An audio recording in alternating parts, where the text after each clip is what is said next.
औज़ुबिल्लाहि मिनश्शैतानिर्रजीम बिस्मिल्लाहिर्रहमानिर्रहीम। ये हज़रत उमर रज़ी अल्लाह ताला अन्हा के दौर का बहुत ईमान अफरोज़ एक वाक़या है कि किस तरह से एक जज का क्या बिहेवियर रहा, एक कातिल का क्या बिहेवियर रहा, और जिन लोगों का वालिद कत्ल हुआ था फिर उन लोगों का मतलब एक ऐसे इस्लामी माशरे में क्या बिहेवियर था ना। तो इसमें ये आता है कि हज़रत उमर के ज़माने में दो खूबसूरत नौजवान एक नौजवान को पकड़ कर लाते हैं और कहते हैं कि इस शख्स ने हमारे बूढ़े बाप को कत्ल कर दिया है, इसलिए इस जालिम से हमारा हक़ दिलवाइए।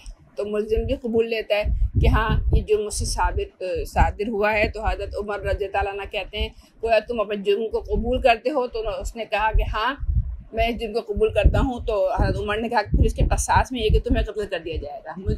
तो उस मुल्ज़िम ने जवाब दिया कि मुझे आपके हुक्म से और शरीयत से बिल्कुल कोई इनकार नहीं है, बस सिर्फ ये है कि मुझे 3 दिन की मोहलत चाहिए। 3 दिन ऐसा कोई अहम काम है जो कि मुझे करना है और 3 दिन बाद ठीक मैं यहाँ पर दोबारा हाजिर हो जाऊँगा। तो हज़रत उमर रज़ी अल्लाह ने कहा कि अच्छा ये बताओ कि तुम्हारी इस बात की कौन ज़मानत देगा कि तुम 3 दिन के बाद वापस आ जाओगे। तो उस नौजवान ने चारों तरफ देखा, सहाबा किराम बैठे हुए थे, फिर उसने हज़रत अबू ज़र ग़फ़ारी के चेहरे पर नज़रें टिका दी और कह दिया कि ये शख्स है, ये मेरी ज़मानत देंगे।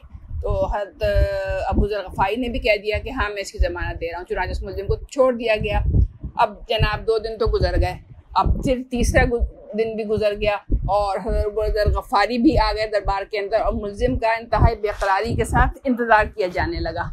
और जैसे जैसे वक्त गुजरता चला जा रहा था सहाबा किराम का इज़्तिराब भी बढ़ता चला जा रहा था कि अगर वो नौजवान वापस नहीं आया तो उसके बदले में फिर हज़रत अबू ज़र ग़फ़ारी को कत्ल कर दिया जाएगा। लेकिन फिर अचानक एक तरफ से मुल्ज़िम दरबार में आया, उसका जिस्म पसीने से शराबूर था और चेहरे पर गिर जम चुकी थी और मुसलसल भागने की वजह से उसकी सांस फूल गई थी। उसने आते ही सलाम किया और उसने कहा अब जो आपका हुक्म है उसको बजा लाया जाए, और मैं एक अमानत थी जो मैं सुपुर्द करने गया था वो मैं सुपुर्द करके आ गया हूँ। वाक़या कुछ यूँ है कि मेरा एक छोटा भाई है, तो मेरे वालिद ने वसीयत की थी कि मौत से पहले उसने मेरे छोटे भाई के लिए कुछ सोना छुपा रखा था और उसकी वसीयत की थी कि जब वो जवान हो जाए भाई तो ये सोना उसको सुपुर्द कर देना था। चुनाचे अब उस जगह का इल्म चूँकि सिर्फ मुझे ही था तो अब मैं गया था उसको वो सोना उसको सुपुर्द करने। फिर हज़रत उमर ने अबू ज़र ग़फ़ारी से पूछा कि आपने इस शख्स की ज़मानत कैसे दे दी, क्या आप इसको जानते थे? उन्होंने कहा कि नहीं मेरा इससे बिल्कुल कोई ताल्लुक़ नहीं है, ना मैं इसको जानता हूँ, लेकिन जब इसने पुरउम्मीद निगाहों से मेरी तरफ देखा तो मुझे ख्याल आया कि अगर भरे मजमे में भी मैं उसकी ज़मानत ना दूँ तो कल क़यामत के दिन रब्बुल इज़्ज़त के सामने शर्मिंदा होना पड़ेगा कि इतने आदमियों में से कोई एक शख्स भी इस शख्स का ज़ामिन ना बन सका, इसलिए मैंने इसकी ज़मानत दे दी। हालांकि मैं इसको बिल्कुल